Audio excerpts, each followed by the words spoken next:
भगवद गीता के 8वें अध्याय का विषय है अक्षर ब्रह्म योग।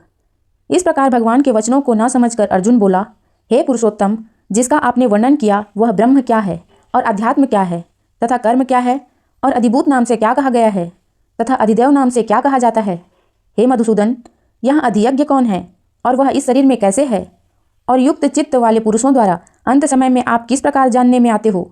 इस प्रकार अर्जुन के प्रश्न करने पर श्री कृष्ण भगवान बोले, हे अर्जुन, परम अक्षर अर्थात जिसका कभी नाश नहीं हो ऐसा सच्चिदानंद घन परमात्मा तो ब्रह्म है और अपना स्वरूप अर्थात जीवात्मा अध्यात्म नाम से कहा जाता है तथा भूतों के भाव को उत्पन्न करने वाला शास्त्र विहित यज्ञ, दान और होम आदि के निमित्त जो द्रव्यादिकों का त्याग है वह कर्म नाम से कहा गया है। उत्पत्ति विनाश धर्म वाले सब पदार्थ अधिभूत हैं और हिरण्यमय पुरुष अर्थात जिसको शास्त्रों में सूत्रात्मा, हिरण्यगर्भ, प्रजापति, ब्रह्मा इत्यादि नामों से कहा है, अधिदेव हैं। और हे देहधारियों में श्रेष्ठ अर्जुन, इस शरीर में मैं वासुदेव ही विष्णु रूप से अधियज्ञ हूँ और जो पुरुष अंत काल में मेरे को ही स्मरण करता हुआ शरीर को त्याग कर जाता है वह मेरे साक्षात स्वरूप को प्राप्त होता है, इसमें कुछ भी संशय नहीं है। कारण कि हे कुंती पुत्र अर्जुन, यह मनुष्य अंत काल में जिस जिस भी भाव को स्मरण करता हुआ शरीर को त्यागता है उसको ही प्राप्त होता है, परंतु सदा उस ही भाव को चिंतन करता हुआ, क्योंकि सदा जिस भाव का चिंतन करता है अंत काल में भी प्रायः उसी का स्मरण होता है। इसलिए हे अर्जुन, तू सब समय में निरंतर मेरा स्मरण कर और युद्ध भी कर। इस प्रकार मेरे में अर्पण किए हुए मन बुद्धि से युक्त हुआ निसंदेह मेरे को ही प्राप्त होगा। हे पार्थ, यह नियम है कि परमेश्वर के ध्यान के अभ्यास रूप योग से युक्त अन्य तरफ न जाने वाले चित्त से निरंतर चिंतन करता हुआ पुरुष परम प्रकाश रूप दिव्य पुरुष को अर्थात परमेश्वर को ही प्राप्त होता है। इससे जो पुरुष सर्वज्ञ, अनादि, सबके नियंता, सूक्ष्म से भी अति सूक्ष्म, सबके धारण पोषण करने वाले, अचिंत्य स्वरूप, सूर्य के सदृश, नित्य चेतन प्रकाश रूप, अविद्या से अति परे, शुद्ध सच्चिदानंद घन परमात्मा को स्मरण करता है, वह भक्ति युक्त पुरुष अंत काल में भी योग बल से भ्रिकुटी के मध्य में प्राण को अच्छी प्रकार स्थापन करके फिर निश्चल मन से स्मरण करता हुआ उस दिव्य स्वरूप परम पुरुष परमात्मा को ही प्राप्त होता है। हे अर्जुन, वेद के जानने वाले विद्वान जिस सच्चिदानंद घन रूप परम पद को ओमकार नाम से कहते हैं और आसक्ति रहित यत्नशील महात्मा जन जिसमें प्रवेश करते हैं तथा जिस परम पद को चाहने वाले ब्रह्मचर्य का आचरण करते हैं उस परम पद को तेरे लिए संक्षेप में कहूँगा। हे अर्जुन, सब इंद्रियों के द्वारों को रोककर अर्थात इंद्रियों को विषयों से हटाकर तथा मन को हृदय में स्थिर करके और अपने प्राण को मस्तक में स्थापन करके योग धारण में स्थित हुआ जो पुरुष ओम ऐसे इस एक अक्षर रूप ब्रह्म को उच्चारण करता हुआ और उसके अर्थ स्वरूप मेरे को चिंतन करता हुआ शरीर को त्याग कर जाता है वह पुरुष परम गति को प्राप्त होता है। हे अर्जुन, जो पुरुष मेरे में अनन्य चित्त से स्थित हुआ सदा ही निरंतर मेरे को स्मरण करता है उस निरंतर मेरे में युक्त हुए योगी के लिए मैं सुलभ हूँ अर्थात सहज ही प्राप्त हो जाता हूँ। वे परम सिद्धि को प्राप्त हुए महात्मा जन मेरे को प्राप्त होकर दुख के स्थान रूप क्षण भंगुर पुनर्जन्म को नहीं प्राप्त होते हैं,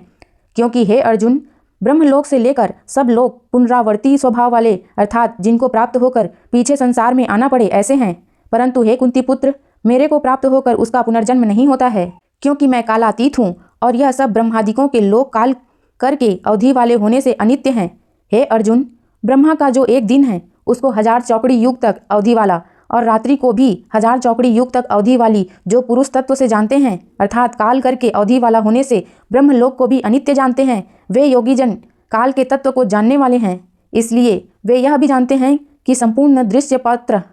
भूतगण ब्रह्मा के दिन के प्रवेश काल में अव्यक्त से अर्थात ब्रह्मा के सूक्ष्म शरीर से उत्पन्न होते हैं और ब्रह्मा की रात्रि के प्रवेश काल में उस अव्यक्त नामक ब्रह्म के सूक्ष्म शरीर में ही लय होते हैं। वह ही यह भूत समुदाय उत्पन्न होकर प्रकृति के वश में हुआ रात्रि के प्रवेश काल में लय होता है और दिन के प्रवेश काल में फिर उत्पन्न होता है। हे अर्जुन, इस प्रकार ब्रह्मा के 100 वर्ष पूर्ण होने से अपने लोक सहित ब्रह्मा भी शांत हो जाता है, परंतु उस अव्यक्त से भी अति परे दूसरा अर्थात विलक्षण जो सनातन अव्यक्त भाव है वह सच्चिदानंद घन पूर्ण ब्रह्म परमात्मा सब भूतों के नष्ट होने पर भी नहीं नष्ट होता है। जो वह अव्यक्त अक्षर ऐसे कहा गया है उस ही अक्षर नामक अव्यक्त भाव को परम गति कहते हैं तथा जिस सनातन अव्यक्त भाव को प्राप्त होकर मनुष्य पीछे नहीं आते हैं वह मेरा परम धाम है। और हे पार्थ, जिस परमात्मा के अंतर्गत सर्वभूत हैं और जिस सच्चिदानंद घन परमात्मा से यह सब जगत परिपूर्ण है वह सनातन अव्यक्त परम पुरुष अनन्य भक्ति से प्राप्त होने योग्य है। और हे अर्जुन, जिस काल में शरीर त्याग कर गए हुए योगी जन पीछा न आने वाली गति को और पीछे आने वाली गति को भी प्राप्त होते हैं उस काल को अर्थात मार्ग को कहूँगा।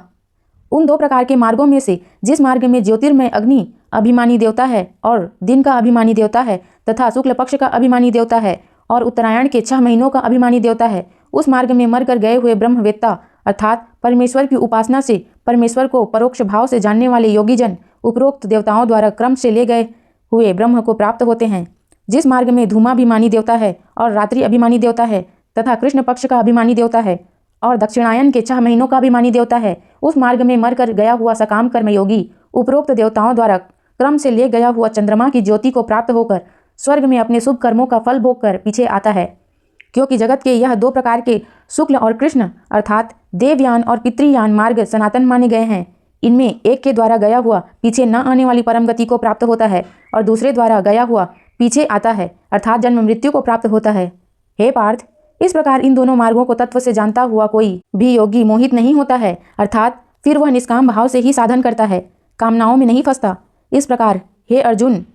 तू सब काल में समत्व बुद्धि रूप योग से युक्त हो अर्थात निरंतर मेरी प्राप्ति के लिए साधन करने वाला हो। क्योंकि योगी पुरुष इस रहस्य को तत्व से जानकर वेदों के पढ़ने में तथा यज्ञ तप और दानादिकों के करने में जो पुण्य फल कहा है, उस सब को निसंदेह उल्लंघन कर जाता है और सनातन परम पद को प्राप्त होता है।